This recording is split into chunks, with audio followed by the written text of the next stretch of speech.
La idea es hoy de hablar de colon irritable, o como se conoce mejor ahora, de lo que es intestino irritable, porque se vio que no solo afecta al colon, sino puede afectar al intestino delgado y eventualmente dar síntomas de otros órganos. Es una entidad extremadamente común. Se calcula que de cada 4 personas, una tiene, en todo el mundo, una tiene intestino irritable.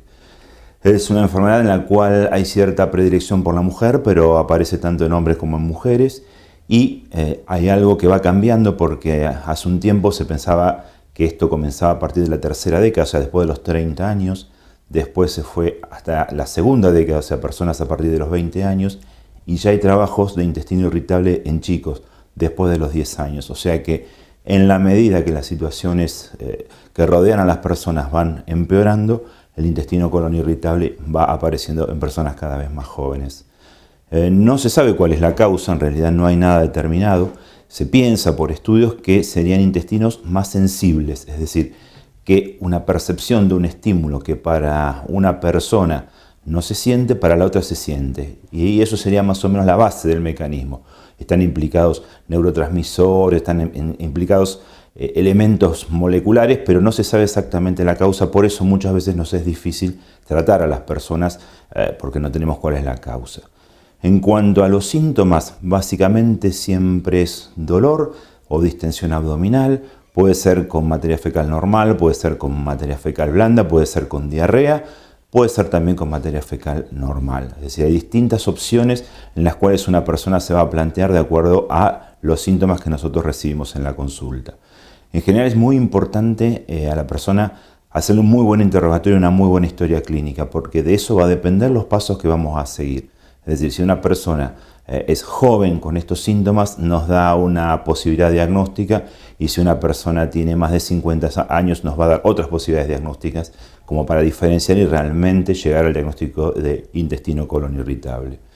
En cuanto a qué hacemos nosotros con la persona, viene la persona, en general consultan por dolor abdominal, que puede ser localizado a los costados de abajo de las costillas derecha o izquierda, o al lado del ombligo, a la izquierda o a la derecha.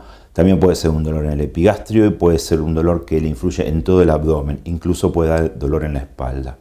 En general, esa es una consulta muy frecuente, y casi siempre en grado menor o en grado mayor hay distensión, o sea, hinchazón del abdomen. Ahí es más o menos como empieza la consulta con la persona. Entonces, de acuerdo a lo que nosotros tengamos enfrente, si es una persona joven, es una persona de edad media, es una persona adulta, es como vamos a encarar el diagnóstico de estas personas. Casi siempre viene con alguna alteración para evacuación, es decir, son personas que tienen constipación, que tienen diarrea, que tienen materia fecal blanda, y a veces la materia fecal es normal. De un buen interrogatorio pasamos a un buen examen físico. Lo que hay que buscar si hay alguna zona en el abdomen que nos llame la atención, por estar más inflamada, por tener tensiones, es decir, zonas en las cuales nosotros pensamos que puede haber otra patología y que no sea intestino irritable. Nos importa mucho también un poco cómo es la frecuencia de esto, es decir, en general la gente con intestino irritable tiene eventos relativamente frecuentes, ¿sí? Tiene eventos que por ahí 2 veces por año, 3 veces por año, cada 3 meses, es totalmente variable, pero son episodios frecuentes y no es una entidad que le aparece y que nunca la ha tenido previamente. No es importante, bueno, como decía, la edad, para saber más o menos si nos vamos a ir orientando por este diagnóstico o por otro, y nos es importante también los antecedentes de esa persona. Es decir, si una persona que tiene joven, con por ejemplo hermanos celíacos, nos puede orientar hacia un diagnóstico diferencial con la enfermedad celíaca. Si no es una persona grande que tiene estos síntomas de hace mucho tiempo, nos puede orientar a una enfermedad diverticular. Si es una persona joven que, digamos, que tiene situaciones tensionales, nos puede orientar a que realmente sea un intestino irritable, entonces por ahí nos da la pauta de hacer tratamiento sin hacer ningún tipo de estudio. Y nos es importante, sobre todo, cuáles son los diagnósticos diferenciales, que esto es lo que nosotros nos vamos a plantear. Sí, básicamente, en gente joven nos da mucho más margen, porque la posibilidad de patologías más graves es baja, y en personas más grandes nos va a dar, digamos, más la sensación de que tenemos que buscar un poquitito y molestar a esta persona con estudios. ¿Cómo lo encaramos? Bueno, hablamos de un buen interrogatorio, es decir, saber cuándo aparece, cómo aparece, si aparece algún síntoma de alarma. Es decir, no es lo mismo una persona con diarrea que es una persona con diarrea con moco y sangre, donde nos vamos a orientar hacia otra cosa. No es lo mismo que la aparición de los síntomas sea brusca, es decir, que la persona está bien y a partir de hoy está mal. Es decir, eso es totalmente distinto, hay que buscar por otras opciones.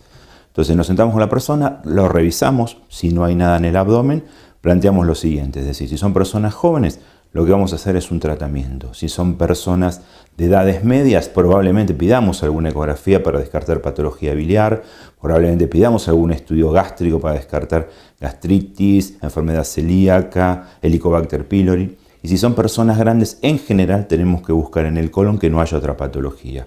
Las más comunes que se parecen en cuanto a la patología del colon es la enfermedad diverticular y, en menos frecuencia, el cáncer de colon. Una vez que nosotros establecimos esto con la persona, hacemos un plan diagnóstico. En general, lo que nosotros hacemos como pauta habitual es, si es gente joven, le damos un tratamiento y esperamos aproximadamente un mes a ver cuál es la respuesta. En personas a partir de los 40 años, en general, algún estudio indicamos como para saber para qué lado va todo esto. Supongamos que es una persona joven que hace el tratamiento de 4 semanas, viene a la consulta, dice que está bien, el tema está concluido, le indicamos que es altamente probable que tenga intestino irritable y le fijamos pautas en cuanto a la dieta y el tratamiento de ahí en adelante. Si son personas en las que debemos estudiar, realmente vemos por qué lado empezar para no agobiar con estudios que por ahí no son estrictamente necesarios. En general lo que le pedimos es un análisis de sangre para ver si hay anemia o no, para ver la parte hepática, para ver el calcio, para ver tiroides, que son básicamente cosas que pueden dar síntomas similares. Si son personas más grandes, en general indicamos una colonoscopía porque muchas veces se indica como estudio de screening, de rastreo del cáncer de colon y aparte nos sirve para saber y decirle a la persona que no tiene ninguna otra cosa y que se quede tranquilo, que el intestino irritable la va a molestar pero que no le va a pasar nada en el futuro inmediato. Una vez que establecimos el diagnóstico, si realmente concluimos que es otra patología, por ejemplo divertículos, le haremos el tratamiento adecuado, si son celíacos, le haremos el tratamiento indicado en la dieta, si hay cálculos en la vesícula, hablaremos con el cirujano para ver cuál es el momento oportuno de operar, pero una vez que tenemos otros diagnósticos, si todos los estudios dan que no hay ninguna otra patología y concluimos que hay intestino irritable, ahí le planteamos a la persona qué es, de qué se trata. La tranquilizamos porque muchas veces las personas con estos síntomas creen que van a tener otras enfermedades a futuro y no es así. Es decir, el intestino irritable puede en ciertas circunstancias predisponer a las hemorroides o a los divertículos, pero no es que va a desencadenar una patología más grave.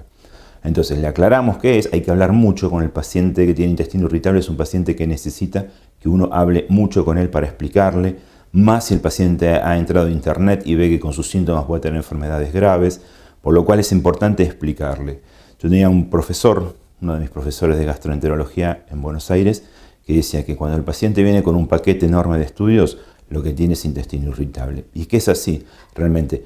El paciente ha ido a un lado y lo han estudiado, no le han encontrado nada, no se quedó conforme, fue a otro lado, lo han vuelto a estudiar exactamente lo mismo y no da nada. Es decir, que se carga de estudios que después realmente no le sirven porque ya están hechos, no le sirven para otra cosa. Es decir, mire, usted con todo esto que tiene, quédese tranquilo, que los estudios dan bien, no hay nada grave, lo que va a tener es intestino irritable de aquí en adelante, porque es una enfermedad que cuando empezó se mantiene de ahí y para siempre.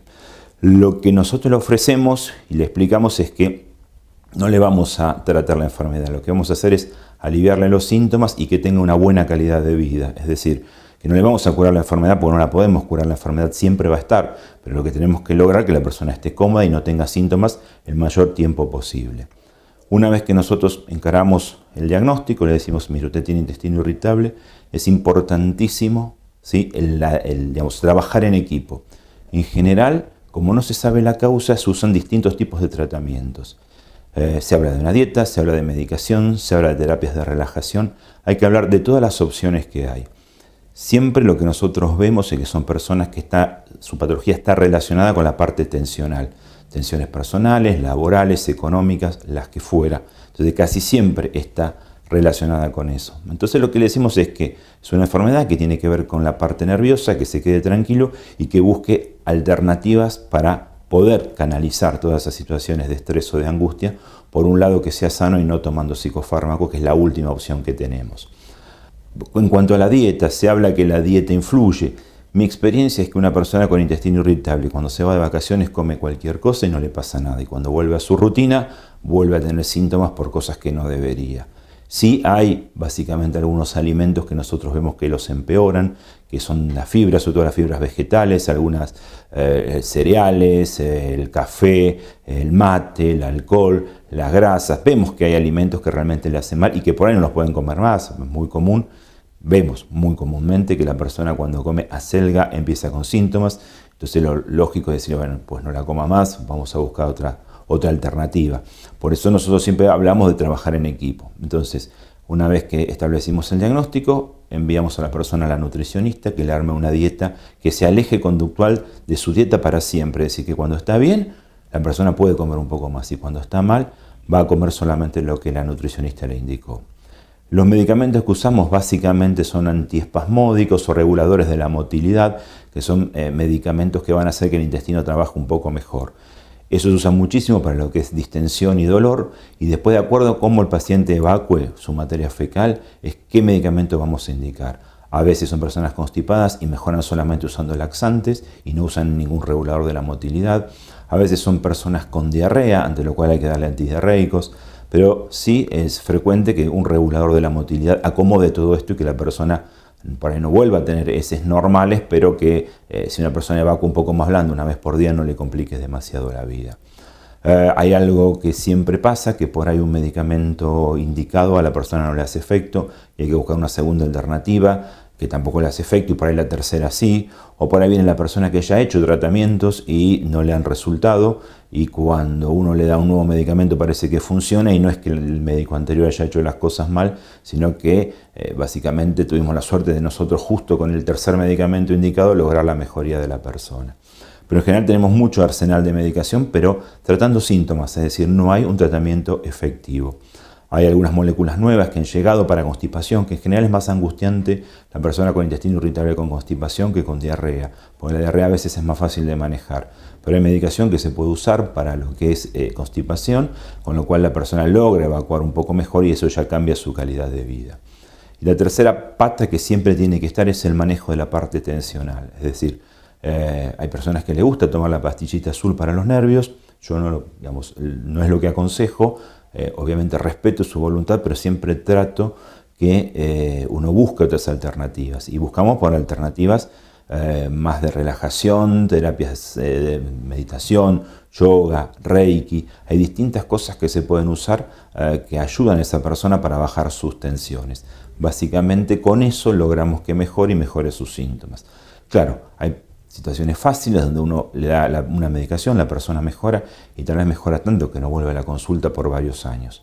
Lo habitual es que la persona venga y que cambie los síntomas, es decir, antes me dolía, ahora me hincho, o ahora antes me dolía y me hinchaba y ahora no puedo hacer materia fecal, es decir, que hay distintas alternativas en las cuales va cambiando y esa persona consulta y muchas veces no se siente satisfecha por la respuesta que uno le está dando en cuanto a la medicación. Siempre hay que hablarle de paciencia, que cuando uno tiene la certeza que no hay otra cosa, es decir, en una persona joven no hicimos estudios, pero en una persona media le hicimos estudios y los estudios no dan nada, tranquilizarle y decirle, mira, los estudios están bien, no tenés cálculo, no tenés gastritis, no tenés bacteria Helicobacter pylori en el estómago, no tenés úlcera, no tenés reflujo, no tenés hernia de hiato, no tenés divertículos, no tenés tumores.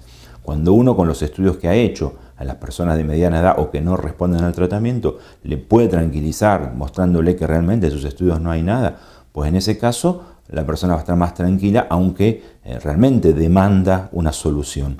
Y ahí es donde nosotros buscamos las distintas alternativas de tratamiento.